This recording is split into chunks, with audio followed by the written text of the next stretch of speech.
Fala moçada, tudo bem com vocês? Professor Giovanni aqui dando sequência ao nosso estudo, falando da formação dos climas da Terra. Dentro desse capítulo, nós estudamos também os biomas mundiais, e nesse momento estamos aqui estudando os biomas brasileiros. Nós já falamos de floresta amazônica, já falamos de mata atlântica, e dando sequência, vamos falar aqui da mata de cocais. Talvez você vai falar assim, professor, eu nunca ouvi falar na mata de cocais. A mata de cocais, ela é um bioma de transição que fica ali entre a floresta amazônica, então imagine, né? De um lado você tem a floresta amazônica, do outro lado você tem a caatinga, embaixo você tem o cerrado. A mata de cocais fica nessa região de transição, então entre floresta amazônica, caatinga e nós temos também o cerrado na parte de baixo, né, do mapa do Brasil. Então, mata de cocais, localização, situa-se entre a floresta amazônica e a caatinga. Destacamos aqui a flora, são matas, né, de carnaúba, babaçu, buriti e outras palmeiras. Aqui nós observamos algumas plantas que são muito utilizadas, aí, muito úteis na questão, né, também estética, produção aí de sabonetes que vão ter aí, né, uma aplicação importante no nosso cotidiano. A fauna, araracanga, né, um tipo aí, né, de ave, araracanga, o macaco cuxiú, entre outros. Então, alguns nomes só para que você vá se familiarizando, né? Como eu disse, não precisa decorar esses nomes, mas é importante, se algum exercício falar da araracanga, macaco cuxiú, você já, opa, mata de cocais, tá? Se algum exercício falar do babaçu, da carnaúba, do buriti, você já lembra da mata dos cocais. Tá? A ideia é essa. Agora, um bioma muito importante, gente. Esse é o segundo maior bioma aqui do Brasil. Primeiro, floresta amazônica. O segundo maior bioma nós temos o cerrado. Em relação ao cerrado, 3 palavrinhas aí para você colocar aí no seu caderno e a gente vai traduzir essas palavrinhas aqui junto. A primeira palavra, escleromorfismo. Então vamos traduzir escleromorfismo. Morfismo vem de forma. Esclero quer dizer tortuoso, uma forma esclerosada, uma forma endurecida, uma forma tortuosa. Então, escleromorfismo, coloca lá, forma tortuosa. O que tem forma tortuosa aqui? Observe essa paisagem. O caule é tortuoso. Então é muito característico no cerrado um caule tortuoso, ou seja, o caule ele vai crescendo de forma tortinha, né? Então, escleromorfismo seria isso. Oligotrófico. Vamos traduzir essa palavrinha aqui. Óligo quer dizer pouco. Trófico vem de alimento, vem de nutrientes. Então, oligotrófico quer dizer poucos nutrientes. Então, em relação ao solo, um solo com poucos nutrientes. Por que isso acontece? Aqui no Cerrado, é muito comum a questão das queimadas naturais. Queimadas naturais, que não tem culpa do ser humano, né? Até pode ter queimada que tenha aqui a participação do ser humano. Mas aqui é comum queimadas que ocorrem naturalmente. Então, superficialmente, a gente encontra uma vegetação? Encontramos uma vegetação. Só que a matéria orgânica ela é muito mais rica no subsolo. Esse bioma, aparentemente, a gente observa que é um bioma seco, superficialmente, mas tem água, uma boa quantidade de água no subsolo. E aí, então, as raízes são profundas. Então, a gente poderia dizer, imagine uma planta que tem 1 metro de altura, mas ela tem 3 metros de raiz, 2 a 3 metros de raiz. Então, ela tem muito mais, né, matéria orgânica embaixo do solo do que em cima do solo. Mas superficialmente esse solo tem poucos nutrientes. Então, óligo quer dizer pouco, trófico quer dizer nutrientes. Então, um solo com pouco nutriente. Aluminotóxico. Esse solo ele ainda apresenta contaminação por alumínio. Então, aí, né, um solo aluminotóxico, o alumínio, né, aparece aqui, né, como fazendo parte desse solo. Então, aluminotóxico quer dizer apresenta toxicidade ali em relação ao alumínio. Então, essas 3 palavrinhas aqui já definem um pouquinho do que a gente vai observar aqui no Cerrado. O Cerrado aqui a gente observa a área, né, de comparação, então a área de distribuição original, que era originalmente no Cerrado, e veja então que ele também foi um bioma muito fragmentado. Então o que era e o que nós temos, né? veja aqui, foi feito um levantamento em 2002, quer dizer, está mais fragmentado ainda. Então o Cerrado também é considerado um hotspot. Aqui no Brasil nós temos 2 biomas classificados como hotspot.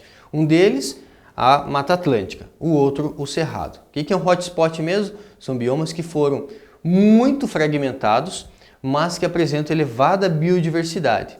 Então a gente chama essas zonas quentes, né? Ou seja, são biomas que a gente precisa ficar atento por conta dessa fragmentação que já ocorreu.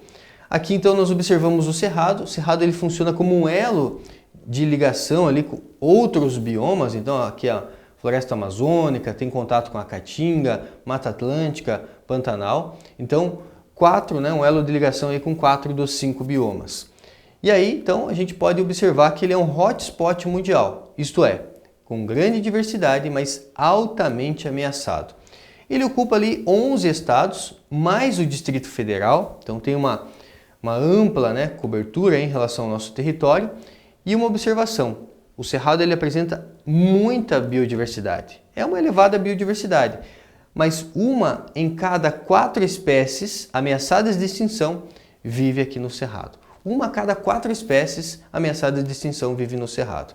Características do Cerrado: desmatamento, né, por conta aqui da pecuária, então temos aqui o desmatamento, queimadas naturais, queimadas que também são causadas pelo ser humano, o desenvolvimento aqui da agropecuária, né, para a criação de gado principalmente, explora esse território, das principais ameaças então para a conservação ali das espécies locais. Então, desmatamento, queimadas e agropecuária. Quando a gente fala então de Cerrado, localizado na região centro-oeste, a flora, né, araçá, murici, o buriti, o pequizeiro, entre outros, a fauna, lobo-guará, o tamanduá-bandeira, onça-pintada. Não precisa decorar todos esses nomes, todos esses exemplares, é mais para que você vá entendendo um pouquinho mais sobre esse bioma. Aqui eu trago imagens para vocês. Então, ó, tamanduá-bandeira, ali nós temos o buriti. E aqui, né, mais uma vez, então você vê a vegetação original e o que nós temos aí, né, uma grande fragmentação. Lembre-se que é um hotspot. Na sequência, vamos falar da Mata das Araucárias. Situa-se na região subtropical do sul do Brasil. Temperaturas são mais baixas. A Mata das Araucárias, na verdade, quando a gente estuda os biomas, ela está incluída, né, incluída aí dentro da Mata Atlântica, mas a gente pode estudar ela separado. Então, região sul, o que destaca aqui? O pinheiro do Paraná, a famosa Araucária angustifolia, que tem aí, né, como uma semente comestível que é o pinhão.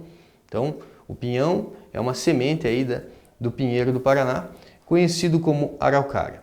Fauna, temos a ema, a maior ave das Américas, a gralha azul, o tatu, o coati e o gato do mato. Aqui tem imagem então para vocês da gralha azul e da araucária. Quem vive na região sul do Brasil conhece bem esse tipo de árvore, né? Aí a araucária. Quem, né, não vive na região sul do Brasil talvez não é algo assim muito comum para vocês, mas está a imagem aqui para você entender. Então é um pinheiro, o pinheiro do Paraná, a araucária angustifolia.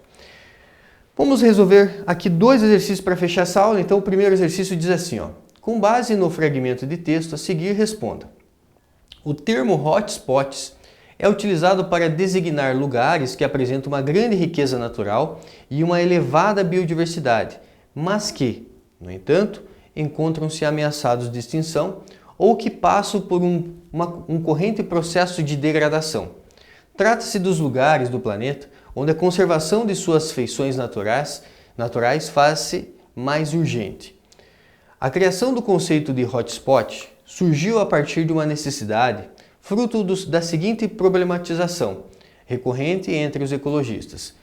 Com tantas áreas naturais existentes no planeta, quais seriam os pontos de maior diversidade de espécies ameaçados de extinção e que precisam ser urgentemente conservados? Ou seja, quais ambientes precisam de uma atenção especial? Diante de tal questão, o ecólogo inglês Norman Mears elaborou em 1988 uma resposta a partir da elaboração do conceito de hotspots.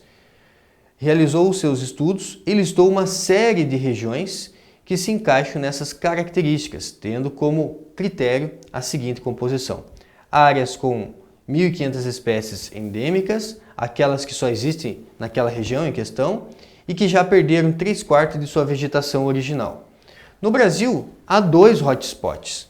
Marque a alternativa correta, em que ambos os biomas são considerados hotspots. Quais são os hotspots brasileiros? Você sabe, né? Mata Atlântica e o Cerrado. Então a alternativa A fala da Mata Atlântica e do Cerrado.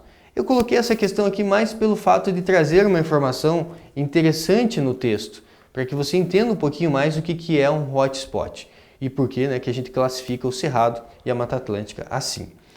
Para a gente fechar, dá uma olhada nesse exercício aqui, ó. O Cerrado, vegetação representativa principalmente da região centro-oeste do Brasil, caracteriza-se por plantas adaptadas às condições climáticas às quais estão submetidas. Considerando as particularidades do Cerrado, assinale a opção que identifica plantas típicas desse bioma em relação às espécies vegetais, características de outros biomas brasileiros. Então, vamos avaliar. Galhos tortuosos é uma característica do Cerrado? Sim, perfeito. Galhos tortuosos. Lembra do escleromorfismo? Beleza.